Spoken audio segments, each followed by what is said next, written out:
Celebrating 30 years of phenomenal trend forecasting, 5 times a week, Monday through Friday. Here's Gerald Celente with today's trends in the news. Hi, this is Gerald Celente. It's Thursday, May 18th, 2017. And here are some of today's trends in the news.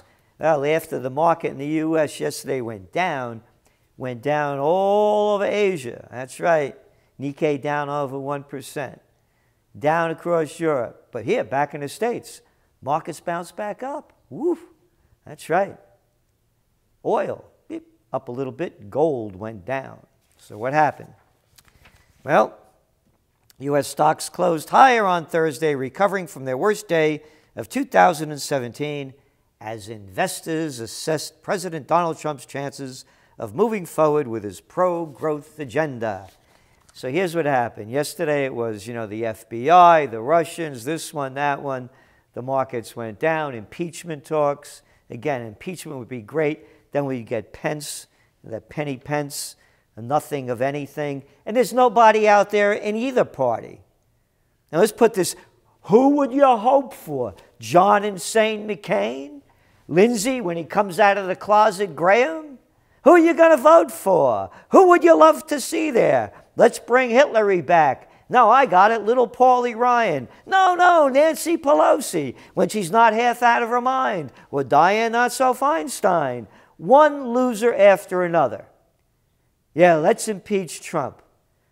And then the others could dump on us. Anyway, so now that's kind of subsided a little bit. According to someone, a former FBI guy, to look into the Russian allegations. The Russian allegations, how we should hate the Russians, how we should not have peace with the Russians, how McCarthyism that's going on now is at the lowest level, that only a juvenile moron like the out-of-touch, not in Time magazine would show. Look at this childish, stupid photo of a magazine that's a piece of garbage, not in Time, and all the media coverage it's getting.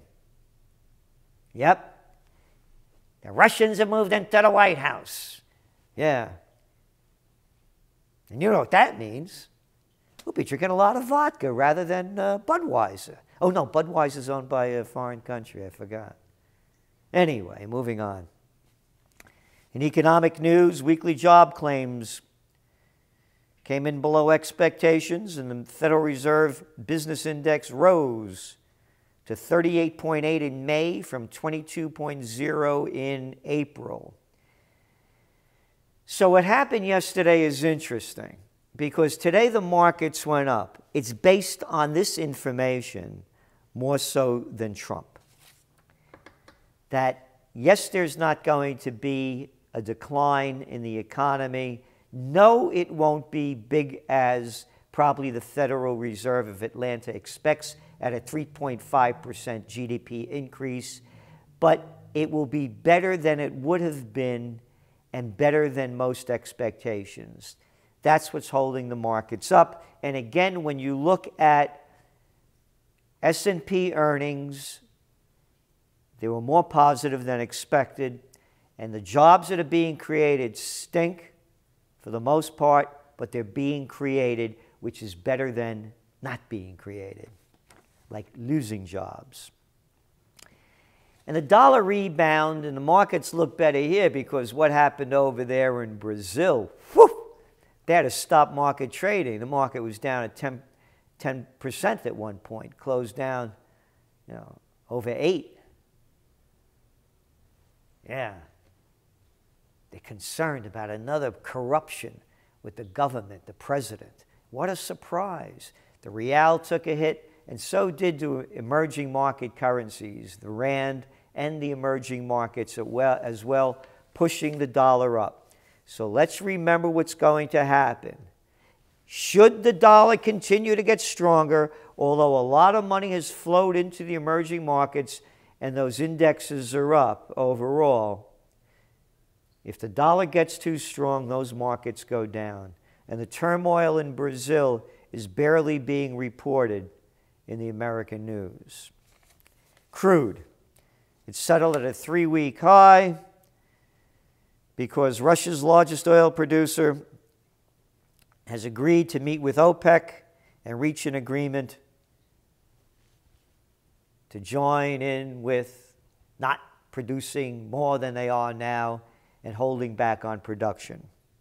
U.S. Energy Information Administration said inventories fell 1.8 million barrels in the week of May 12th, but the crude drawdown was smaller, and crude stocks are now higher than they were a year ago.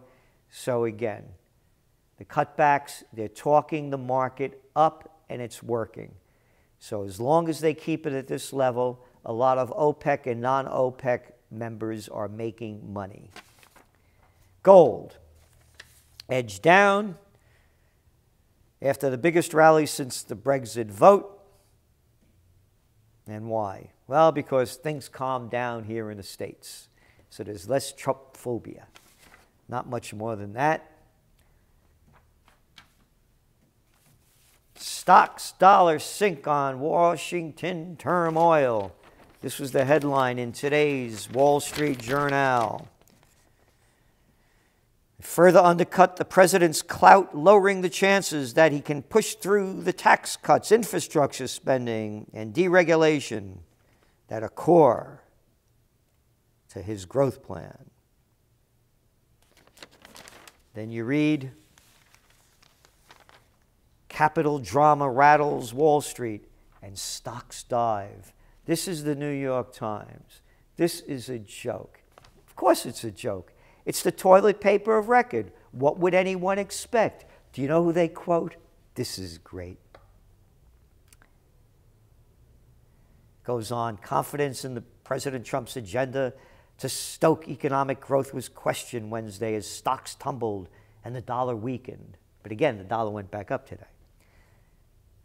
And at a gathering of big money managers in Las Vegas, the former chairman of the Federal Reserve, Ben B.S. Bernanke, that's on record of calling everything wrong. We've written about it in detail in the TrendsJournal. This is the moron that said there wouldn't be a real estate slowdown nationwide. And under his reign, he predicted that there would be no panic. That Ben Bernanke, that's who they're quoting, and listen to what he says. Quote, I think it's a reasonable concern, obviously, talking about stability in Trump. Mr. Bernanke said.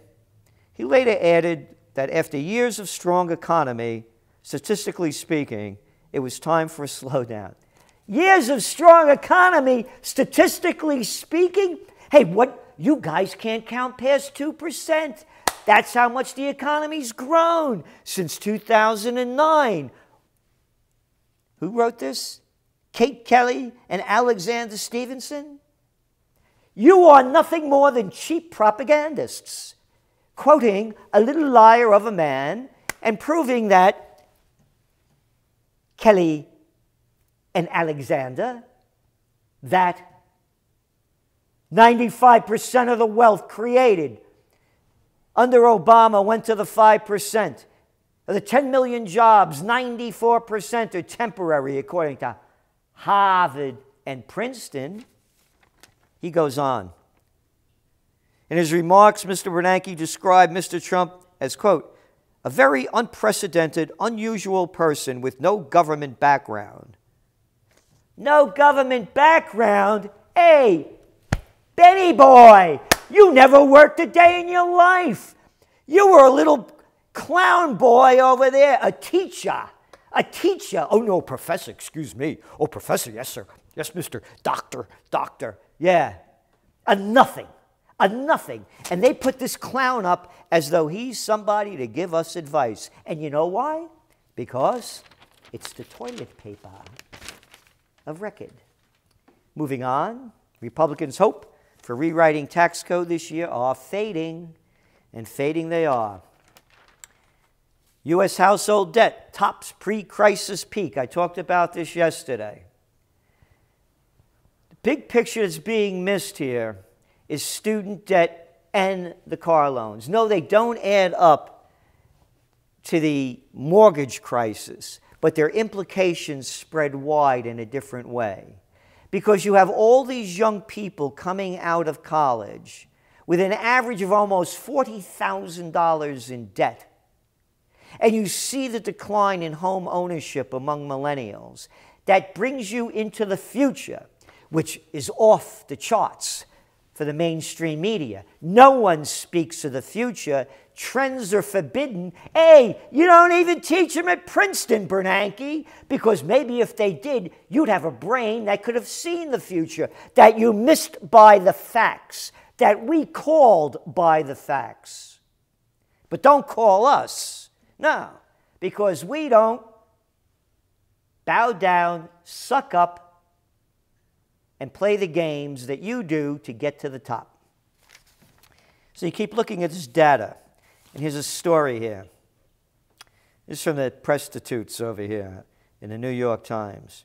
Alicia Pascarosa, 26, owes $100,000 related to the bachelor's degree in sociology she received from the University of Pittsburgh in 2013.